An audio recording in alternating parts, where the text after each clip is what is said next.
one, actually there's as well. Yeah, we're wondering who might be an interested contact person for us to keep in dialogue with. Like, for instance, regarding sending the article to and so forth. Fiona, would you be our contact with the Project Peacemakers on the Peace Brigade training?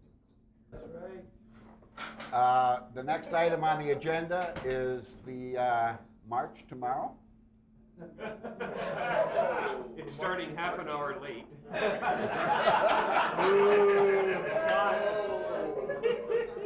Tom, can we have a report?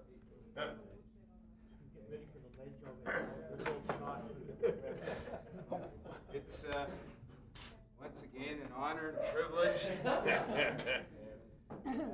me to make a report of the Intercity Poverty Committee of the Choices Social Justice Committee. Catch your breath. Time's up. The march is geared up for tomorrow at noon at Gary Philman's office, 1840 Grant Avenue. We're in the process of having lined up a number of church leaders who have signed Carl Ridd's document calling upon church leaders to take an active role in terms of some of the justice issues around the unemployment crisis. And there'll be a number of church leaders that will be at the march speaking. Carl Ridd, unfortunately, is going to be out of town, so Reverend Ian McDonald has agreed to speak at the rally. So has Aileen Urquhart, who's in the West Broadway Community Ministry. We have a number of unemployed people that will be speaking at the rally, and there'll be some Choices spokespeople as well. I guess the key for us is to work to pull the people out that we said that we've contacted already. We're looking at 100 people showing up. We're having a poster and placard making event this evening and we'll be looking at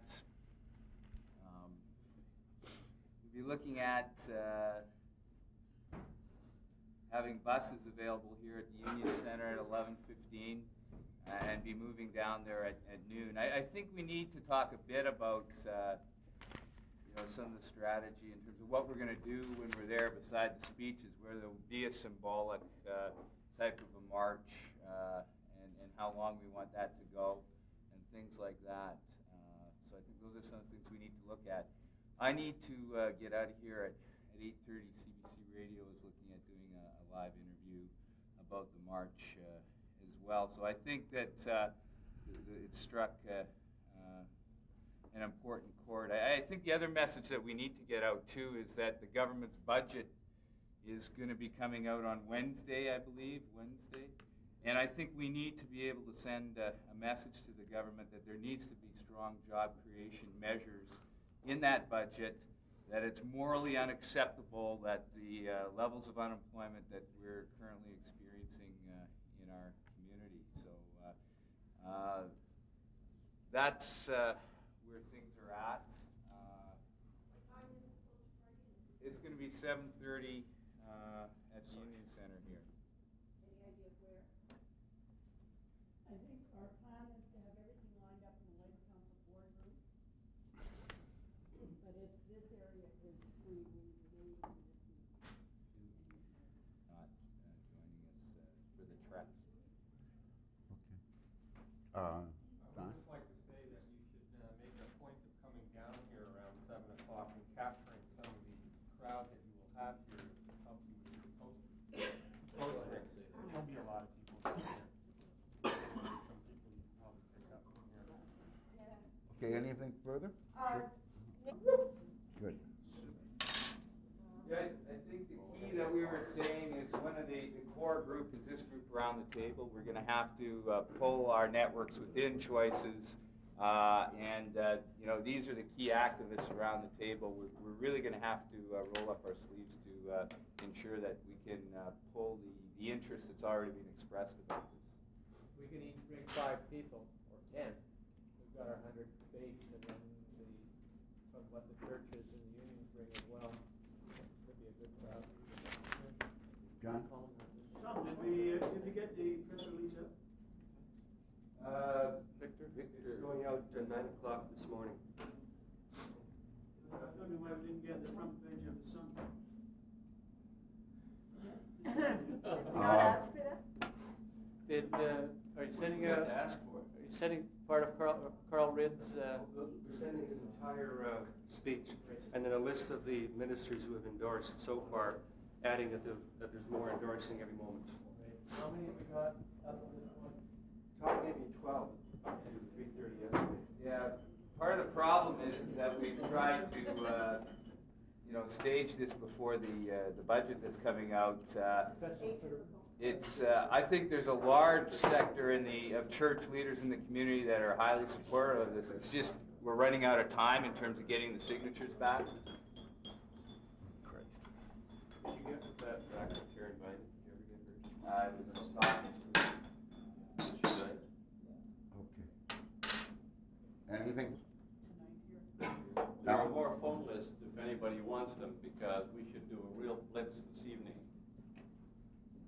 What do you mean there are more phone lists? Well, if there are more people to phone. No, hold on, that was all. Okay. Oh, that's been done. We have a follow-up point on the demonstration. It has to do with a sound system. So, Okay, we looked into buying one at one point. Fit is going to be about $700.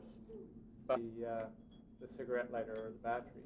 After that, you can use regular speakers and stuff.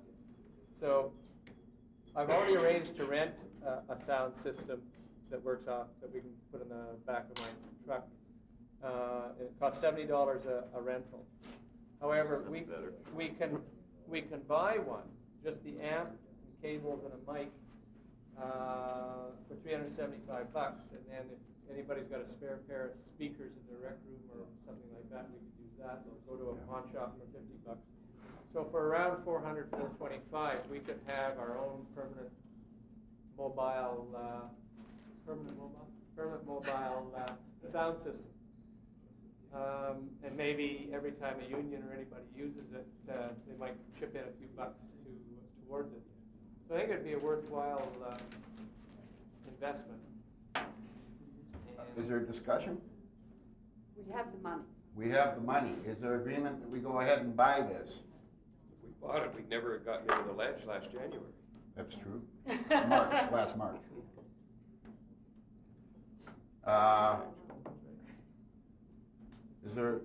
Is there agreement that we go ahead and buy it? Well, I think surely unless the money picture. Why it's usually recoverable, that's been our experience with the buttons. And I think that we've made a number of appeals to unions for support with the mailings and whatever, and it wouldn't be appropriate to appeal to them, but we could advise them that we had it for a small contribution. Sounds good. And I think we get money back. We're agreed then? Just one question. Do the unions or do any other groups have this kind of item that we could borrow? No, this is one of the. Well, then we should go ahead and buy it. Okay, we're agreed? Yep, internal security procedures last summer because they'd heard choices were going to come in and steal their furniture. Right. And we thought that was truly bizarre. Sought a meeting and it only happened this week. And we think, and I don't know how they read the meeting, whether they left less tense or not, but we sort of served notice to each other that we know what they're doing, and I don't know whether they know what we're doing, but turns out in subsequent conversation that during the Pritchard Place brouhaha last year, when Pritchard Place invaded the United Way's annual meeting, at some point, either in the planning for that or the fallout from that, Wayne Helgeson said to Bern Boleski, maybe we should come in and auction off United Way's furniture and give the money to Pritchard Place. So at least there was, I mean, wrong group, wrong everything, but at least there will not have to use food banks. Their attitude was if they took a position on that, it would get in the way of their ability to raise funds and would therefore affect all member agencies. So they weren't likely to start doing that. We shared with them that there is some nervousness in the community about agencies' ability to take positions on hard issues for fear of retribution from the United Way. They claim to be totally blown away by that information, and said that if we do in fact know people who feel intimidated from taking positions, that they should go and talk. They should go and talk to the Prez or whomever about that. Is that correct? And whoops, was there anything else? The economic level of, economic income of the board right. membership. We talked about their board and indicated that while it was true that there seems to be some effort to get some gender balance and some ethnic cultural range of the people we knew on their board, we sensed that they were corporate first and only secondarily female or of color or of other cultures. And so we were concerned that there was a particular income strata heavily represented on the board. And the incoming Prez, who is married to, I'm afraid, or partner of, the new head of the Winnipeg Foundation. So we are talking about a narrow stream of folks here, indicate, people get really upset when you ask them how much money they make.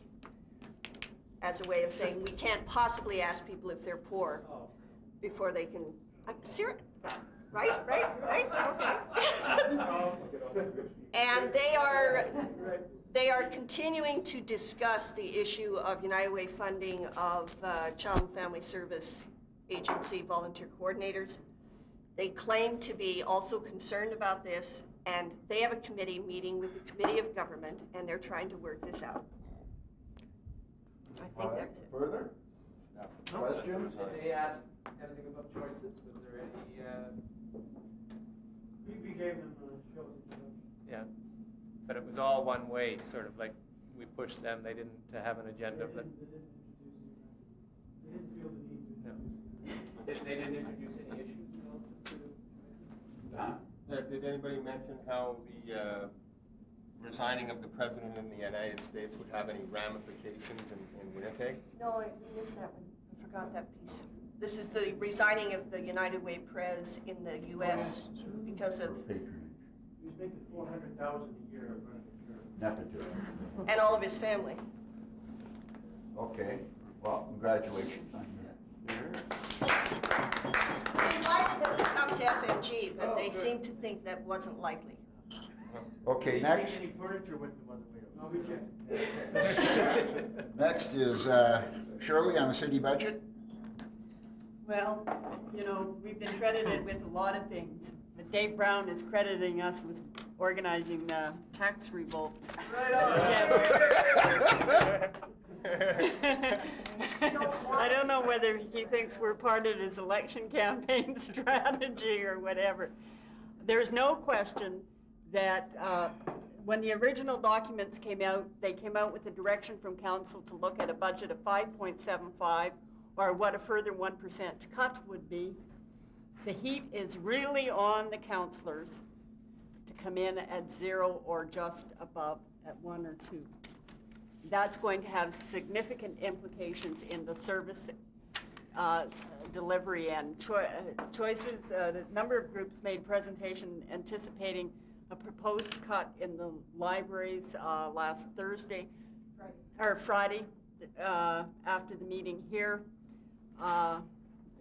Jean might talk about, she did the presentation for choices. There's no question a lot of that is going on underground, and on Monday evening, the councillors are meeting with the Budget Bureau, and I think lines are going to be drawn fairly strongly at that stage of the budget process, but clearly it will be in the can on the 18th of March. No matter, it goes to council the 23rd of March, and our folks are feeling very vulnerable. They've, the people that we would think would be fighting to save services are feeling one hell of a lot of pressure. to cut taxes.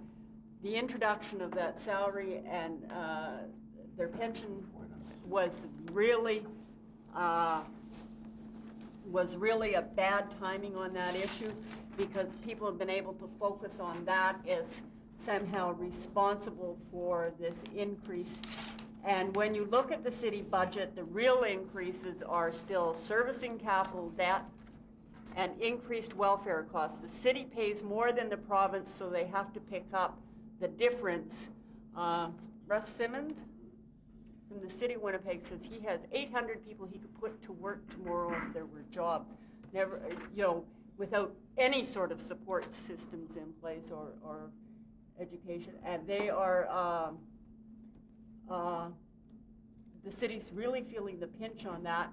There is also the way, of course, that the city budget is drafted, and that the department heads put the whole piece together, and it comes to the councillors, and you have 6 weeks to deal with it. And of course, they clearly put on line service cuts and fudge what they want to keep in the building of their own little bureaucracies. So those. So well last time is we picked up, locked into the theme, we presented some really good rational arguments. In talking to Salinger, he says he's identified over close to $3 million in consultants' fees in the budget. Plus there's the additional $400,000 to $500,000 for Winnipeg 2000 that's still in the budget. Now, I think if we hits the big consulting firms and the lawyers. So if we can, Greg said he had those figures, can we get them and start going down and having our own demonstration, demanding cuts to the budget, and say keep the bookmobiles, cut the consultants. And I think if we use the theme, we can do it ourselves. Winnipeg 2000 still vulnerable to it. Very vulnerable. Bring back garbage trucks that made money. Jeff? I just wanted to make an observation on the whole sort of backroom dynamic that goes on behind putting together a current budget. Everybody knows that at the city council level, there's a great deal of horse trading that goes on. That's just in the nature of the beast. But the inner city councilors and the progressives find themselves between a rock and a hard place tactically, because they are fighting for services to be maintained at existing strength. And the quid pro quo with the suburban councillors for agreeing to that is to enable them to go forward with new facilities and new programs in their wards. So it places you at a tactical disadvantage, because instead of your neck of the woods getting ahead, it's just struggling to keep pace. Anything further on the city budget? No, on their side. Maybe if Monday evening a group of folks wanted to get together, I think it's a little difficult for us to plan a strategy around here. If you want to come to Labor Council, 6 o'clock, is that? Monday evening at 6 o'clock at the Labor Council. Okay, Heather, can you go to that, or do you want I think there's something strange going on with city welfare in terms of changing policy and who's manipulating that to allow more people onto city welfare, which we know is not a very good kind of form of assistance. And I'm seeing now initiatives from city welfare where they want to pick up and fund kids to go to school, where student social allowance should be doing that. That's the right of young people to go to school and be funded by a student social allowance. And I'm a little confused, because I know that's being driven by something other than just good intentions, I think. So if there's anybody here who knows about this shifting, the expansion of city policy, the city welfare rosters and the policy around that might be helpful to check that out, because that's, Yeah, I would just suggest the probability is the sharing in terms of the province versus the city, and who picks up the cost is probably involved. Yeah, well, I think it's something I'd like to get involved to take a look at that aspect in particular. Did you come out to the meeting? Well, I'm just checking my book, actually. Just one piece. When I was speaking about libraries, Bob Douglas's chair made some weird comment about let me see if I understand Choice's position. On the one hand, you have people saying hold a zero-line budget. On the other hand, you're telling us today to save the libraries. I didn't know what he was talking about. And it turned out, I figured out afterwards, he was attributing the rally to us. So I slipped him a note and said, reason I didn't understand your question is we didn't have anything to do with the rally. It was, and I think I said something like it was ill-informed, poorly focused, and significantly orchestrated by Chamber of Commerce. He then called me and said that, I mean, we chatted and he realized he was confused. They are just getting so swamped with things, but I think I made it really clear that Choices has consistently said fair cuts are not opposed. But we feel the people who should be most vulnerable are the ones that should be protected first, and then you start looking at other ways that you might be able to deal with stuff. So clearly somebody continues to plant that idea, and so it may be important for Choices to very strongly disavow association with that initiative. Because it is an incredibly ill-informed, knee-jerk thing that clearly has tapped some kind of mindless reaction. I mean, I just do not understand why thinking people would be so easily sucked into this. So there is something going on. Okay, further? I just want to start focusing on the consultants and the outside expenditure. Should we all phone our people and say, start that as a counter strategy now? Okay, sounds good. Okay. Everyone's got their numbers or assignments? Yeah. Is there people who aren't here that have some? I'll check the list. Okay. I'm gonna have to turn to the next item on the Okay, just agenda. before you do, I just want to send this around the table. It's a new list of contacts for Choices. Would you affirm whether the information is accurate, make any changes, and make sure I get it back? Add anything that isn't there, okay? Okay. Next, Fiona, the Aboriginal Women's Unity Coalition. Just for an update, I passed around this note that says support the Aboriginal Women's Unity Coalition, Don't Silence Women. And it's got an address at the bottom where you can send donations. They're appealing in earnest for donations now. And Kathy Mallet has been consulting with different elders, and they've encouraged her to go ahead with the proposal about approaching Louis Stevenson, talking about Native traditional mediation. And he hasn't been receptive that far to the media's questions about that. So she's still working on that proposal, and I'll give it to him soon. And also, the elders that she's consulted have encouraged her to have a feast for children. And so money that they raise will be used for that too. So there's two different groups you can send the checks to, depending on whether or not you want a tax receipt or not. That's it for Kathy's case. She's also speaking.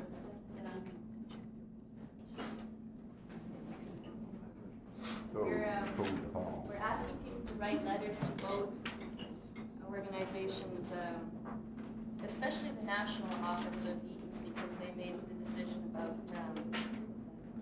promoting the Spanish Tourism Board in Expo 92 and have really racist comments in the pamphlets that were handed out at those booths across Canada. And when I talked to a woman at Total Toys who was responsible for the Columbus display there, she was saying, well, you're the first to complain. So again, like the Grey Cup Parade, Knights of Columbus thing, they had the same comment, so we'd like people to complain. So they give an idea that it's not just one person complaining. Further on that point? All right, the next item is, I understand somewhat less than Honorable Preston Manning is coming to Tom Don. Do you have a proposal on that? Proposal? Yeah. He is coming to town to do a book signing at Cole's Books on, And Cole. Cole's book, Eaton's Place. I don't know exactly what time it's going to be. It'll be advertised. But I understand that Cole's is it an American outfit? Yeah? Used to be Canadian. Used to be Canadian, so they I don't know if it still is or not. they undercut Canadian publishers, I would assume. So that given that Preston Manning has, been on record promoting Canadian nationalism, that Restraining, let's just focus on. let's focus on Preston. I don't have anything specific. We had something that we were going to do at the university, so I would like some suggestions about what we can do. When is it? Monday. This Monday. This Monday. A Little short. Autograph any book? Yeah, autographing is One of the Mein problems Kampf. is that people have been dealing with the Reform Party in a rational, policy-oriented way. And he's very slick packager. What we need to do is relabel them. And I think we have to go out and wherever he shows up, show up with social credit placards and, and say, yay, social credit. Because basically it's a repackaging of the social credit ultra right wing without the funny money policy. Well, without some of it. So I think if we could start a national thing and get through the Pro-Canada network, that wherever he goes, people show up with social credit banners and cheer him. I think that'll make more fun of them and refocus where they're really coming from. But whether we can do it by Monday. Pretty short notice on this one. With the, I think it's too short notice, given the other things on the list. I mean, certainly individually, folks could go down, but in terms of a choices thing, pardon? Could it go on the action line? What would you have go on it? I don't see Who could be there for, what time is it inside a mall? Yeah. Inside a mall, you're even in trouble getting banners and placards in there. there's that book that was written about the Reform Party, Murray Dobbin, and you could go in and have him autograph that. That's what I meant. Manning's pretty slick, but every once in a while he lets something really vile slip, and he did at a student forum at the U of M the other day. He was making a comment on Medicare, and he asked the audience if they, the current generation, wished to pay the bills of the baby boom generation for the rest of their lives. And I violently resented that pitting of one generation of the other against the other, and the suggestion that the baby boom generation somehow wasn't entitled to receive Medicare. Well, I gather he got totally trashed at the university. I mean, every single response was neg. So, Well, it sounds to me like we're going to have trouble putting anything together for it. Yeah. Move on. A report back on CJOB. Who wants to handle that? John, you're the only one here. CJOB. Yeah, well, we appeared on CJOB for an hour and a half on Wednesday. And Thank you for the we did our best. The material we had to work with was not so good. You should have heard what was excised. I mean, one caller, the two themes were that we were the NDP and a shill for the NDP. And one person called in really laying it to Tim, and McGuinness excised it. I mean, it was really horrible stuff. The Tory party headquarters obviously called in at one point, saying that they'd phoned the contact number in Choices and had attempted to get information and had been referred to the research director of the NDP. Right. We don't So even talk to Chadwick. I did, we hammered that pretty hard. I hope we did anyway. There's obviously a lot of misunderstanding about the issues in the city, and people are, I think, quite pissed off with tax increases. I think one has to be careful about that. And my impression was, excuse me, that we do have to address these issues that Krauss is raising. At some point, we have to come out with a strong position. Even somebody like Norrie ought to have a pension if he's paid in for it for the last 20 years, right? And try and focus on the real issues, which are not, councillor salaries or Norrie's pension. Right. And that's what I picked up. But on the whole, I think it was worth doing. Susan enjoyed it as well. It was good to bring Susan into that, and I think we ought to. She felt badly. She felt like she hadn't done that well. I told her I'd heard she'd done just fine. She did just fine. I think congratulations. Yes.